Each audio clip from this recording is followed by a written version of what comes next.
Soon you're gonna find yourself into discovery calls or sales calls over Zoom with clients. You don't necessarily need to use Zoom, although everybody knows and has Zoom already on phones, on computers.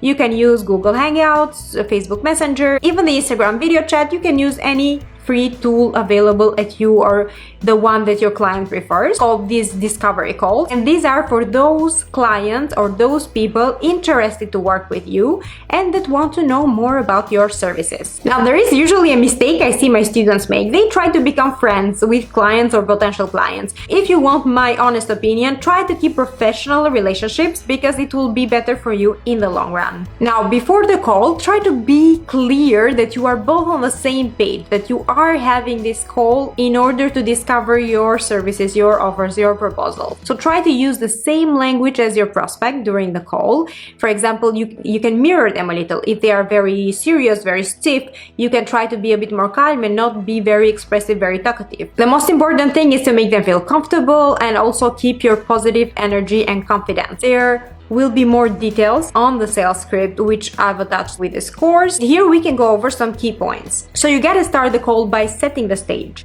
Hi Ina, I'm looking forward to getting to know you better. As I understand, we are in this call because you're interested in potentially working together. Is that correct? They should say yes, actually, that's what I'm interested in. Oh, great. So we have only 15 minutes or 30 or 40 minutes. So you decide about the length of the call. Great. So as we only have 30 minutes, in order to maximize our time, I will be asking some questions regarding your Instagram and business goals, just to make sure we are a right fit. And by the end, I can answer any of the questions that you might have. Is that okay? Now, here, keep in mind, is not your time to talk. You should not allow them to bombard you with questions. So it's you who starts to ask them questions. Now, if they jump in saying, no, I just wanted to ask something about my Instagram, or I just wanted to ask about the price, you can jump and say, yes, of course, I can answer any questions you have, but first let's make sure we are on the same page and to see how I can help you. Is that okay? Now, generally, that's okay. They will agree. If they know that their questions will get answered by the end, they will agree. So you want to start by understanding at which point they are, and don't want to start by asking what is their problem. These are some of the questions you can start off. Because I don't have a name, I'm gonna use my name. So Ina, let me know, why did you book this call today and what are you hoping to accomplish with your Instagram? They might say, I want to grow my Instagram, I want to attract more clients with my Instagram, I need to make more engaging content, I keep hearing about this content strategy, I need to attract more clients. Or they might say, I just don't have the time for my Instagram. Or I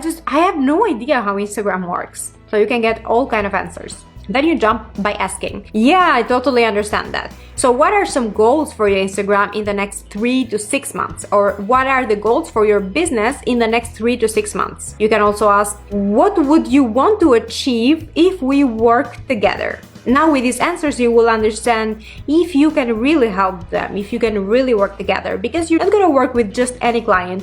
For example, if you have no idea how to work and grow an influencer account, you don't have to take an influencer account. You can only take business accounts. If you don't know how to help a product-based accounts or businesses that are selling products like t-shirts or stickers or candles, if you have no idea, you don't have to take them over. Other questions you can ask. What is the main obstacle for you right now? Or what have you tried so far that is not working? Like this, you can understand if the problem is the time, the strategy, the content. So you try to see into which of your services or packages they are falling under.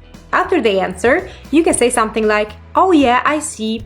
Thank you for sharing this with me. Based on your answers, it sounds like I really can help you achieve XYZ. So you need to repeat what they say. Use their keywords.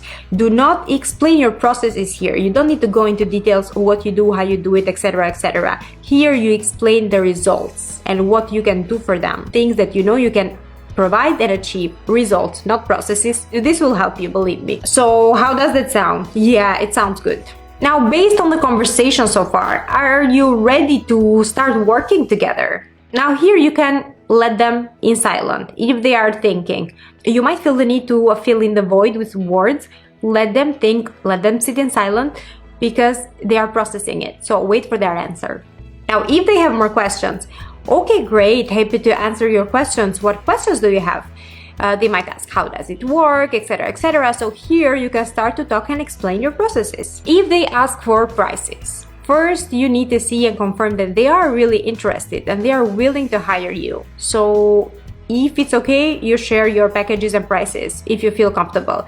If you see it's weird, it's off, and they really will not be hiring anyone, they are just trying to get some free advice or some answers, you do not need to give them any price. If they have no more questions and you feel comfortable about sharing the price, you can say, yeah, based on our conversation here, I see you falling under this package, so this is what I can do for you, this and that. It will start at this price point. If you do not feel comfortable about sharing the price over the phone, you can always refer back to the script, and you can say something like, yeah, great, I know exactly how to help you. I'm gonna make a list of all the services I can provide for you. I'm gonna send you an email. I'm gonna break down the prices and everything, and then we can talk more about the agreement, the contract to set in place, and everything else. How does that sound? Is that okay? Okay, thank you.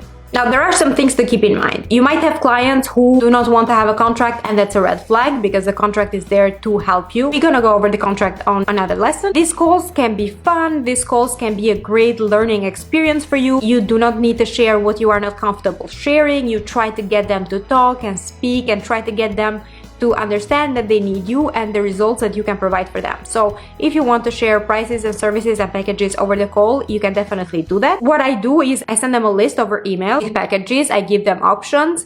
I give them price points. You can also agree on their own budget. Like if they say, I know you're charging 600, but my budget is only 200.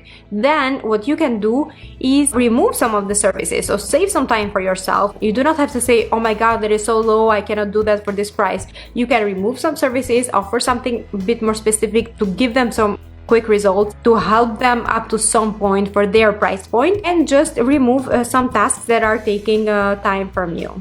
So I hope that makes sense.